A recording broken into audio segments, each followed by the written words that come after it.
참목자는 성경적 인생론이 정립된 자입니다. 제가 43년 전 어느 깊어가는 가을밤이었습니다. 문득 총총히 그 떠있는 별들을 바라보게 되었습니다. 그때 나의 뇌리를 화살이 꽂히듯이 탁 꽂히면서 내게 강렬하게 때리는 소리, 죽음 두 글자였습니다. 죽음, 온 뇌리에 온통 죽음이라는 이 생각이 그 시간 나의 넋을 뺏어가고 말았습니다. 그렇구나. 언젠가는 나도 한 줌의 흙으로 돌아가는 존재이구나. 그렇다면 나는 왜 존재해야 하는 것인가? 나는 무엇 때문에 도대체 살아야 하는 것인가? 이런 고뇌 끝에 나는 두 가지 결론을 얻었습니다. 어차피 죽을 인생 대범하고 뜻있게 살자. 그리고 예수님처럼 하나님을 섬기고 이웃을 섬기는 삶을 살자. 이 죽음 앞에서, 이 고뇌 앞에서 나는 이와 같은 결론을 내리고 바울처럼 모든 내 인생을 배설물처럼 버리고 오직 하나님의 그 뜻을 쫓아 살아가는 생애가 되겠다고 마음을 굳혔습니다.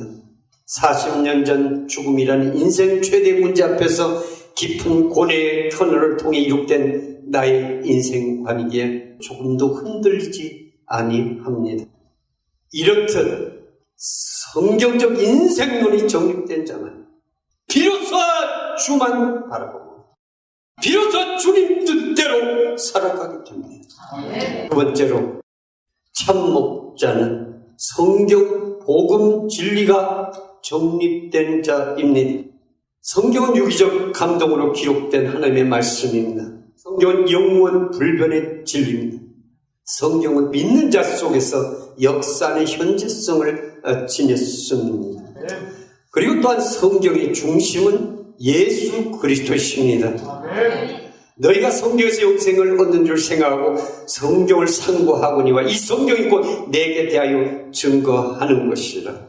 성경 속에는 인명과 지명 그리고 역사적 사실들이 기록되어 있습니다. 그런 성경을 자세히 관찰해 보면은 구약부터 신약까지 관통하는 그 중심에는 예수 그리스도 한 분만이 계십니다. 이 예수 그리스도는 역사의 중심이십니다.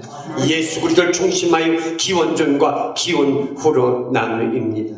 예수 그리스도는 인류 역사의 중심이며 또한 인류 역사를 주관하시고 섭리하시는 절대자 하나님이십니다.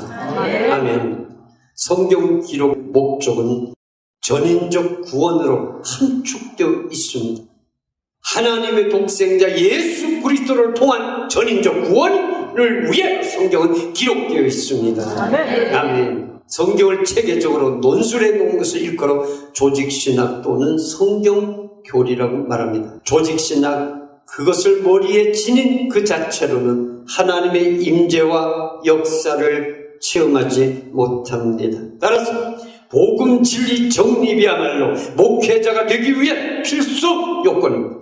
아멘. 성경 복음 진리 정립이란 무엇을 가르치는가? 성경 속의 여러 교리들을 성경 진리적으로 체계화시켜야 합니다. 다시 말해 성경 교리를 신구약 전체를 통해 파노라마처럼 펼쳐줘야만 합니다. 예수 그리스도의 십자가의 죽음은 나를 위한 죽음이라고 고백합니다. 그가 찔림은 우리의 허물을 인하며 그가 상함은 우리의 죄악을 인하며 그가 징계를 받음으로 우리가 평화를 누리고 그가 채찍에 맞으면 우리가 나음을 입었도다. 분명히 믿으면 나음을 입었고 분명히 마음에 평화가 깃들여져야 합니다. 아멘. 그런데 왜 이 성경 진리가 삶 속에 적용이 안 될까요? 바로 구원론이 구약 창세기에서부터 요한계시록까지 이것이 일맥광통하여서 체계화되지 않았기 때문입니다. 오늘날 신학교의 교육의 문제점이 여기에 있고 교회에서의 교리의 문제점이 바로 여기에 있습니다. 토막토막 잘라진 조직신학만 던져줬지 성경적으로 체계적으로 구원론을 정리 않기 때문에 구원의 예수의 뜨거운 피가 오늘 흐르지 않는 거예요. 오늘 그 피가 나를 구원하지 못하는 거예요. 강단에서 구원론을 외치지만 구원의 역사가 나타나지 않는 것은 바로 성경적으로 구원론이 정립되고 체계화되지 않았기 때문인 것입니다.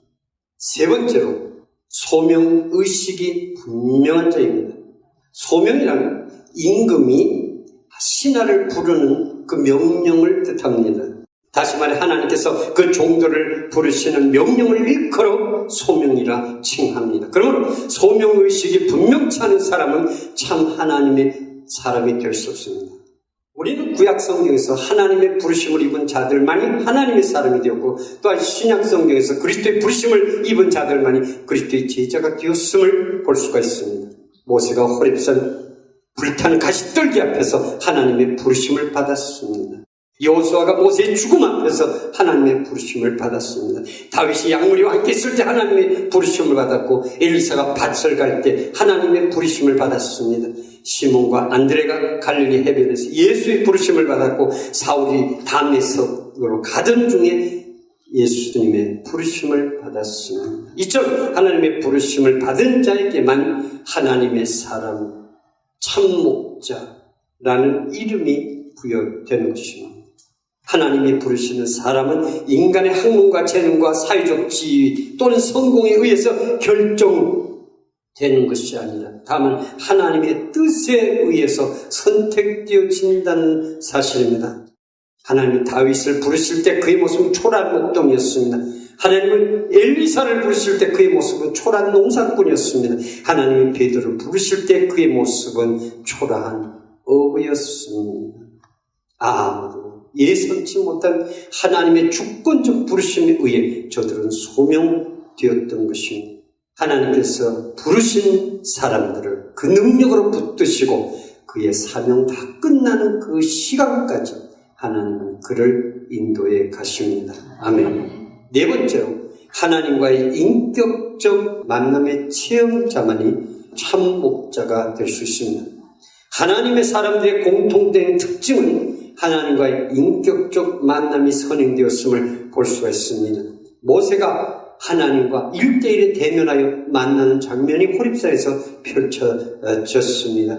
그 이후 그는 80난 노인, 이젠 소망이 끝난 노인이 아니라 그는 위대한 이스라엘의 영도자로 변모합니다. 아멘! 할렐루야! 하나님의 사람은 이와 같이 운명을 받고 기적을 창출해내는 것입니다. 아멘. 사울이 하나님과 인격적 만남이 있어지는 그는 세계 복음화의 기초 속을 놓은 위대한 하나님의 사람 바울이 되어졌습니다.